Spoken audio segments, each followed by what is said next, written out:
Did you know that the only difference between those who succeed and those who fail isn't talent? Nor is it luck. It's what they do at the very moment their brain commands. Stop? You can't do this? Be honest with yourself for a moment. How many times have you started something with full enthusiasm? Learning a foreign language, hitting the gym, a business project, or simply a nightly reading habit, only to stop at some point. There was no clear reason. You just stopped. How did that feel? Heavy, wasn't it?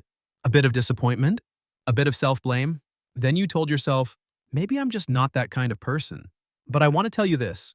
It's not that you lack willpower. Your brain's functioning exactly as it was designed, and that's precisely the problem. In today's video, I will show you the exact psychological mechanisms that successful people use to overcome the quitting point. Not by trying harder, but by understanding how the brain works and utilizing it as a tool, and you can start applying this today. In 1940, a massive fire razed Thomas Edison's entire factory to the ground. 20 years of research, millions of dollars in assets, all turned to ash in a single night. It's said that as he stood before the raging inferno, Edison turned to his son and said, "Go get your mother. She'll never see a sight like this again as long as she lives." No despair, no breakdown, only an uncanny, almost unbelievable sense of composure. And just 3 weeks later, Edison began rebuilding from scratch. What enabled him to do that? This is not a story about supernatural strength. It's a story about something psychologists call the psychological quitting point, and how high achievers process it in a way that's fundamentally different from everyone else. In his book, The Dip, author Seth Godin points out a simple yet profound truth. Between the starting point and the point of success, there always exists a dark zone, the hardest, most monotonous, and loneliest phase. He calls it the dip. Winners are not those who never encounter the dip. They're the ones who choose to push through it instead of chasing a new beginning. But why does our brain make it so difficult? Because the human brain's wired for survival, not for success. Neuroscience calls this pain avoidance bias. Your brain cannot distinguish the discomfort of growth from genuine danger. To your brain, both are signals to stop, get out. Visualize it this way. You're digging a well in the middle of a desert. You dig, and dig, and dig. Sweat pours. Your arms ache. Yet there's no sign of water. Most people quit at that exact moment. But the successful one, they dig just a few more shovelful, and they strike water. The point isn't that they aren't tired. The point's that they know something the others don't. Exactly where they're on the journey. Meet a man named Alex, 28 years old, intelligent, and brimming with passion. Over the past 3 years, Alex has launched 7 different ventures. Learning to code, opening a cafe, starting a blog, running an online business, studying investment. Every time he begins, he's blazing with passion.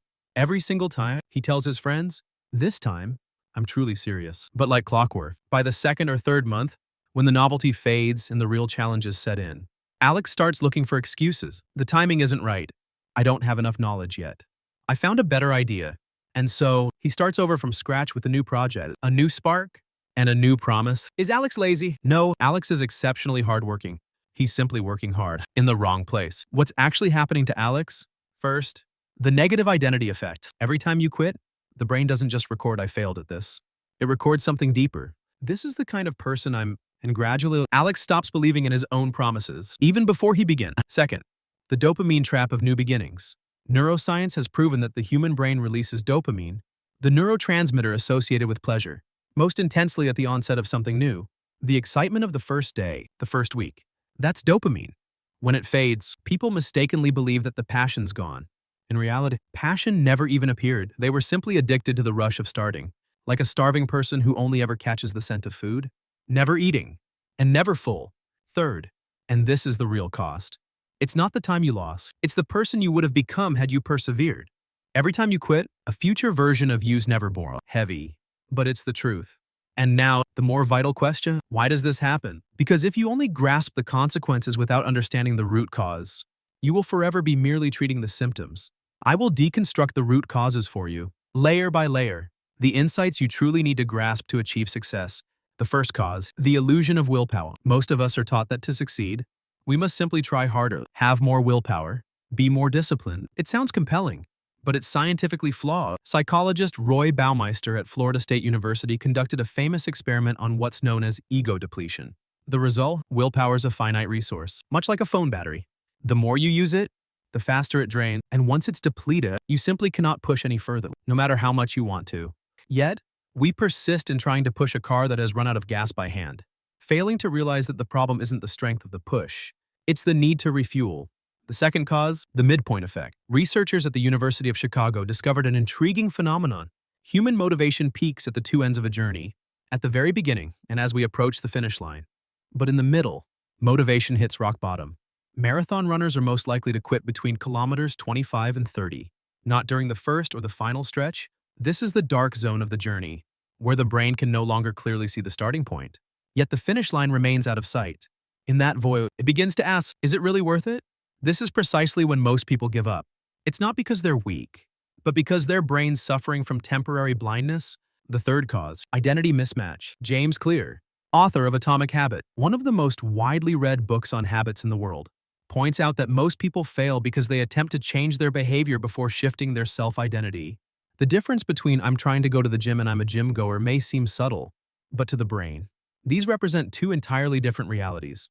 The first's a task, the second's who you're. When behavior's inconsistent with identity, the brain continuously generates internal conflict. That friction wears you down day after day until you eventually quit, often without even understanding why. Do you understand the reason why now? I'm going to share 3 techniques with you. Not philosophies, not hollow motivation. These are practical, science-based tools that you can begin applying today. Technique 1. Resetting the brain's GPS. Remember the midpoint effect. Your brain loses motivation because it can no longer see the finish line. Therefore, the solution's not to try harder, but to create smaller finish lines that the brain can actually perceive. Here's how you do it.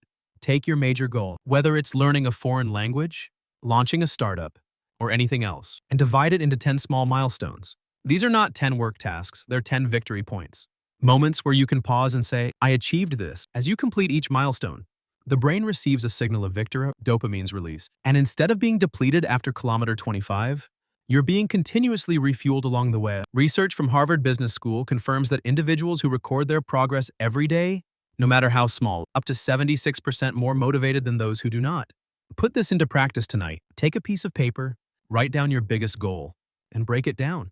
It doesn't need to be a perfect plan, just 10 smaller, clearer steps. Technique 2, the third-person technique. This is the tool I find most effective in those moments when you feel like giving up. When the urge to stop hits you, do not ask, should I keep going?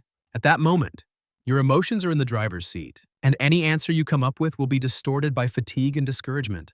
Instead, ask, what would the person I want to become do right now? This question achieves something remarkable from a psychological standpoint. It detaches you from momentary feelings and connects you with your future self, the person you're striving to build every day. This technique's based on the principle of self-distancing, researched by psychologist Ethan Kross at the University of Michigan, which has proven highly effective in regulating emotional impulses. Apply it now. Write down a single sentence. I'm the kind of person who, fill in the blank with the version of yourself you aspire to be. Read that sentence every morning and every time the urge to quit arises. Technique 3, the never miss twice rule. James Clear established a simple yet surprisingly powerful principle. Missing once is an accident. Missing twice in a row is the start of a new habit. The habit of quitting, no one maintains a 100% record. That's not a realistic standard. Successful people are not more perfect than you. They simply recover faster. So when you miss a day, you do not need to compensate double, and you do not need to blame yourself. There's only one thing to do. The next day, do the smallest thing possible to keep the streak alive, even if it's just 5 minutes. Even if it's just 1 page of a book, even if it's just a short exercise, because the goal's not that single day. The goal's to protect your identity. I'm someone who doesn't quit. And every time you do that small thing, you're writing another line into the story of who you're. Finally, I want to tell you this. Edison did not possess a willpower stronger than yours. He was not born with a soul of steel or a superior brain. What he did have was the profound realization that everything can burn to the ground. Factories can burn. Money can be lost, but no one can take away what you have learned, or the person you have become through that process. The difference between those who quit and those who succeed does not lie in the days when everything goes smoothly. It lies in the darkest of moments, when exhaustion sets in, when results invisible, when the brain screams stop, and yet they choose to take one more step. Just one. You do not need to become Edison. You only need to become a more resilient version of yourself. Day by day, step by step. The question I want to leave you with today: what's the smallest step you can take today? Write it down in the comments right now. I will read every single one, because I know that sometimes simply writing it down's the first step. See you in the next video.